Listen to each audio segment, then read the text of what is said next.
Kottayam Chingavanam police സ്റ്റേഷനിൽ പോലീസുകാർ തമ്മിൽ ഏറ്റുമുട്ടിയ വാർത്തയിലേക്കാണ് വീണ്ടും. രണ്ട് CPOമാർ തമ്മിലടിച്ചത് ബൈക്ക് പാർക്ക് ചെയ്യുന്നത് സംബന്ധിച്ച തർക്കം കാരണമാണ് എന്നാണ് അറിയാൻ സാധിക്കുന്നത്. ഏറ്റുമുട്ടലിൽ ഒരു പോലീസുകാരന് തലയ്ക്ക് പരിക്കേറ്റിട്ടുണ്ട്. വിവരങ്ങൾ നൽകാൻ മിഥുൻ അയ്യപ്പനുണ്ട്. മിഥുൻ, പോലീസ് സ്റ്റേഷനിൽ എന്താണ് സംഭവിച്ചത്?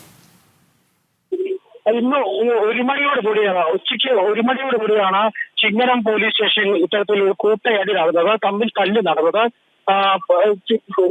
പോലീസ് സ്റ്റേഷന്റെ വളപ്പിൽ ഇത്തരത്തിൽ ബൈക്ക് വയ്ക്കുന്നതുമായി ബന്ധപ്പെട്ട് ചില തർക്കം രണ്ട് പോലീസുകാർ തമ്മിലുണ്ടായിരുന്നു.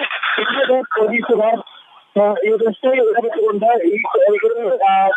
പിടിച്ചു മാറ്റുകയും അത്തരത്തിൽ അവരെ മാറ്റുകയും ചെയ്തതിനു ശേഷം വീണ്ടും സ്റ്റേഷൻ അകത്ത് നിന്ന് വീണ്ടും വഴക്കുണ്ടാവുകയായിരുന്നു. പിന്നീട് ഈ വഴക്കാണ് പിന്നീട് ഒരു തമ്മിൽ തല്ലിലേക്ക് നീങ്ങിയത്. ഒരു പോലീസുകാരൻ മറ്റൊരു പോലീസുകാരന്റെ തല ജനലിനോട് ചേർത്ത് ഇടിച്ച് തലയ്ക്ക് പരിക്ക് വച്ചിട്ടുണ്ട് എന്നാണ് മനസ്സിലാക്കാൻ സാധിക്കുന്നത്. ശരി, മിഥുനാണ് വിവരങ്ങൾ നൽകിയത്.